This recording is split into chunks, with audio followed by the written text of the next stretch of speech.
Good morning. स्वागत है आप सभी का एग्ज़ाम की बात यूट्यूब चैनल पर। आज है 19 सितंबर 2020 और आज मैं आपके लिए लेकर आया हूँ 19 सितंबर 2020 से जुड़े करंट अफेयर के महत्वपूर्ण प्रश्न, साथ ही 19 सितंबर से जुड़े ऐतिहासिक महत्वपूर्ण तथ्य। साथ ही आज के वीडियो के अंत में आपके लिए एक छोटा सा टेस्ट है जिसमें कुल 3 प्रश्न होंगे।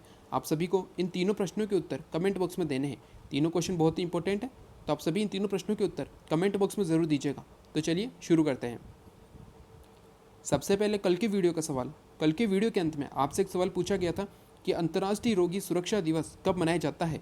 तो अंतर्राष्ट्रीय रोगी सुरक्षा दिवस मनाया जाता है 17 सितंबर को।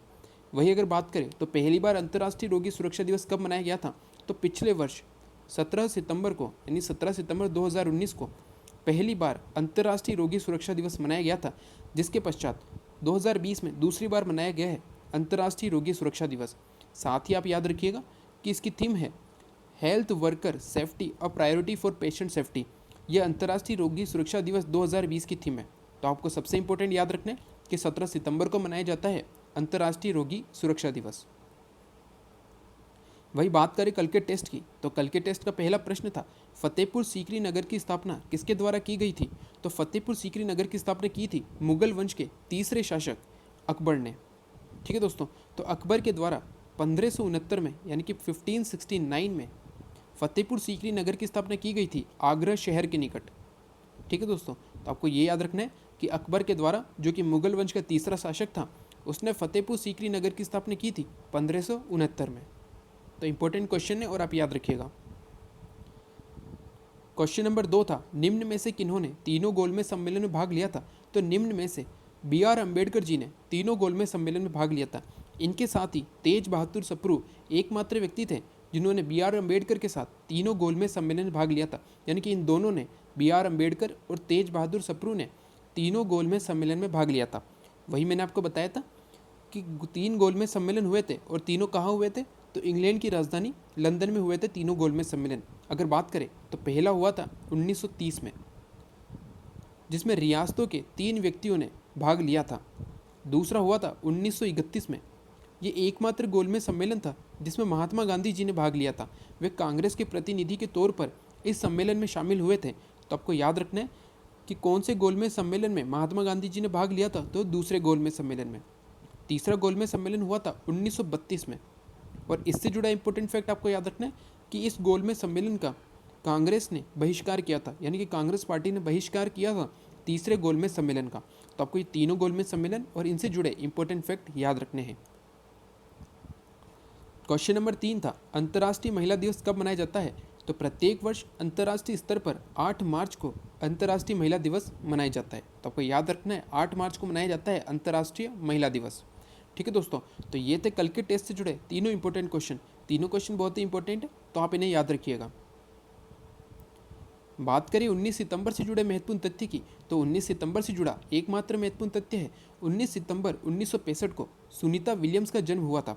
सुनीता विलियम्स ये भारतीय मूल की दूसरी महिला थी जो कि अंतरिक्ष में गई थी। तो आपको याद रखना है कि सुनीता विलियम्स अमेरिकी अंतरिक्ष एजेंसी नासा, आप जानते हैं अमेरिकी अंतरिक्ष एजेंसी है नासा, के माध्यम से अंतरिक्ष में जाने वाली भारतीय मूल की दूसरी महिला थी। अगर बात करें तो पहली भारतीय महिला कौन थी, तो पहली भारतीय महिला थी कल्पना चावला, जो कि 1997 में पहली बार अंतरिक्ष में गई थी। ये इनका सफल अभियान था, लेकिन इनके दूसरे अभियान में इनकी मृत्यु हो गई थी। तो आपको यहाँ पे ये याद रखना है कि पहली भारतीय महिला कौन थी जो अंतरिक्ष में गई थी, तो वे थी कल्पना चावला। वही अगर क्वेश्चन आ जाए कि पहले भारतीय पुरुष कौन थे जो अंतरिक्ष में गए थे, तो वे थे राकेश शर्मा। ठीक है दोस्तों, तो आपको याद रखना है राकेश शर्मा पहले भारतीय थे जो अंतरिक्ष में गए थे, और पहली भारतीय महिला थी कल्पना चावला। तो आप ये इंपॉर्टेंट फैक्ट याद रखिएगा। चलते हैं आज के पहले प्रश्न पर। आज का हमारा पहला प्रश्न है फीफा की ओर से जारी ताज़ा रैंकिंग में किस देश ने प्रथम स्थान प्राप्त किया है। जैसा कि आप जानते हैं कि फीफा फुटबॉल की रैंकिंग जारी करती है, जिस प्रकार आईसीसी क्रिकेट रैंकिंग जारी करती है, उसी प्रकार फीफा जारी करती है फुटबॉल की रैंकिंग। और इस वर्ष की रैंकिंग में बेल्जियम देश प्रथम स्थान पर आए। तो बहुत ही इंपॉर्टेंट क्वेश्चन है आने वाले एग्जाम के लिए, और आपको याद रखना है कि बेल्जियम देश फीफा के द्वारा जारी रैंकिंग में पहले स्थान पर रहे। अगर बात करें तो फीफा की स्थापना कब हुई थी, तो इसकी स्थापना हुई थी 21 मई 1904 को। इसका मुख्यालय है स्विट्ज़रलैंड के ज्यूरिक में। तो आप इन दोनों को नोट कर लीजिएगा कि फीफा की स्थापना हुई थी 21 मई 1904 को और इसका मुख्यालय है स्विट्ज़रलैंड के ज्यूरिक शहर में। अब बात हुई है बेल्जियम की, तो हम जान लेते हैं बेल्जियम के बारे में। बेल्जियम की राजधानी है ब्रुसेल्स, इसकी मुद्रा है यूरो। और इससे जुड़ा सबसे इंपॉर्टेंट फैक्ट आपको याद रखना है कि बेल्जियम में है यूरोपीय संघ का मुख्यालय। जैसा कि आप जानते हैं कि यूरोपीय देशों का सबसे बड़ा संगठन है यूरोपीय संघ, जिसमें कुल 27 देश हैं, इस संगठन में, और इसका मुख्यालय है ब्रुसेल्स में, जो कि बेल्जियम की राजधानी है। साथ ही आपको याद रखना है कि यूरोपीय संघ की स्थापना कब हुई थी, तो 1 नवंबर 1993 को। इसके बारे में मैंने आपको पहले ही बताया था कि यूरोपीय संघ का मुख्यालय है ब्रुसेल्स में और इसकी स्थापना हुई थी 1 नवंबर 1993 को। तो आपको बेल्जियम से जुड़ा ये सबसे बड़ा इंपॉर्टेंट फैक्ट याद रखना है कि यहाँ पर है यूरोपीय संघ का मुख्यालय। चलते हैं अगले प्रश्न पर। आज का हमारा अगला प्रश्न है, हाल ही में प्रधानमंत्री नरेंद्र मोदी जी के जन्म दिवस के अवसर पर किनके द्वारा नरेंद्र70.in वेबसाइट लॉन्च की गई है। तो जैसा कि आप जानते हैं कि हाल ही में 17 सितंबर को नरेंद्र मोदी जी ने अपना 70वां जन्म दिवस मनाया है। तो इसी अवसर पर केंद्रीय मंत्री प्रकाश जावड़ेकर, ये अभी केंद्रीय मंत्री हैं, ठीक है दोस्तों, कैबिनेट मंत्री हैं ये अभी केंद्र में, और इन्होंने ही नरेंद्र70.in वेबसाइट लॉन्च की है। तो बहुत ही इंपॉर्टेंट क्वेश्चन है एग्जाम के लिए, और आपको याद रखना है कि प्रकाश जावड़ेकर जो है कैबिनेट मंत्री, उनके द्वारा नरेंद्र70.in वेबसाइट लॉन्च की गई है। चलते हैं अगले प्रश्न पर। आज का हमारा अगला प्रश्न है, हाल ही में शर्बरी दत्ता जी का निधन हुआ है, ये किस क्षेत्र से संबंधित थी। तो ये है शर्बरी दत्ता जी, जिनका हाल ही में निधन हो गया है, ये फैशन क्षेत्र से संबंधित थी। ये भारत की बहुत बड़ी फैशनर थी, ठीक है दोस्तों। तो आपको याद रखना है कि शर्बरी दत्ता जी का निधन हो गया है, ये फैशन क्षेत्र से संबंधित थी। चलते हैं अगले प्रश्न पर। आज का हमारा अगला प्रश्न है, किस केंद्रीय मंत्री ने मोदी कैबिनेट से कृषि संबंधी विधेयक का विरोध करते हुए अपने पद से इस्तीफा दे दिया है। तो हाल ही में हरसिमरत कौर, ये है हरसिमरत कौर, जो कि अभी तक कैबिनेट में खाद्य प्रसंस्करण उद्योग मंत्री थी, और अब हाल ही में इन्होंने कृषि संबंधी विधेयक का विरोध करते हुए अपने पद से इस्तीफा दे दिया है। तो जैसा कि आप जानते हैं कि हाल ही में केंद्र ने कृषि संबंधी विधेयक को पारित किया है, जिसका विरोध किया है हरसिमरत कौर ने, ठीक है दोस्तों, और इन्होंने अपने पद से इस्तीफा दिया है। ये खाद्य प्रसंस्करण उद्योग मंत्री के पद पर थी। अगर बात करें तो हरसिमरत कौर ये पंजाब के भटिंडा शहर से लोकसभा की सांसद हैं अकाली दल से, ठीक है दोस्तों, अकाली दल की सांसद है हरसिमरत कौर। जैसा कि आप जानते हैं कि अकाली दल और भाजपा में गठबंधन है, जिस कारण इन्हें कैबिनेट मंत्री बनाया गया था केंद्र में, और अब इन्होंने इस पद से इस्तीफा दे दिया है। तो बहुत ही ज़्यादा इंपॉर्टेंट क्वेश्चन है और आपको याद रखना है। आज का क्वेश्चन नंबर 5 है, हाल ही में जारी वैश्विक स्मार्ट सिटी सूचकांक में भारत का कौन सा शहर अन्य भारतीय शहरों से ऊपर रहा है।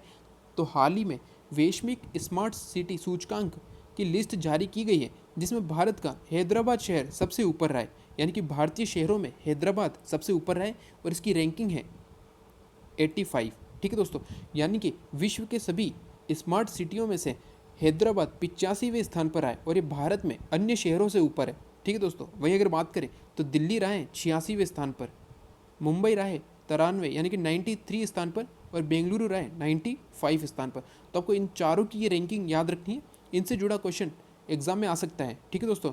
तो क्वेश्चन इस प्रकार आ सकता है, अगर बात है दिल्ली की तो उसमें पूछा जा सकता है कि हाल ही में वैश्विक स्मार्ट सिटी सूचकांक में दिल्ली की रैंकिंग कौन सी है। तो आपको याद रखना है 86, हैदराबाद की है 85, मुंबई की है 93, और बेंगलुरु की है 95। तो ये बहुत ही ज़्यादा इंपॉर्टेंट क्वेश्चन है। साथ ही आपको याद रखना है कि वैश्विक स्मार्ट सिटी सूचकांक में पहले स्थान पर रहा है सिंगापुर, ठीक है दोस्तों। तो इससे जुड़ा भी क्वेश्चन आ सकता है कि इस वर्ष वैश्विक स्मार्ट सिटी सूचकांक में कौन सा शहर टॉप पर रहा है, तो वह है सिंगापुर, और भारत में कौन सा शहर टॉप पर रहा है, तो वह हैदराबाद, जिसकी रैंकिंग है 85।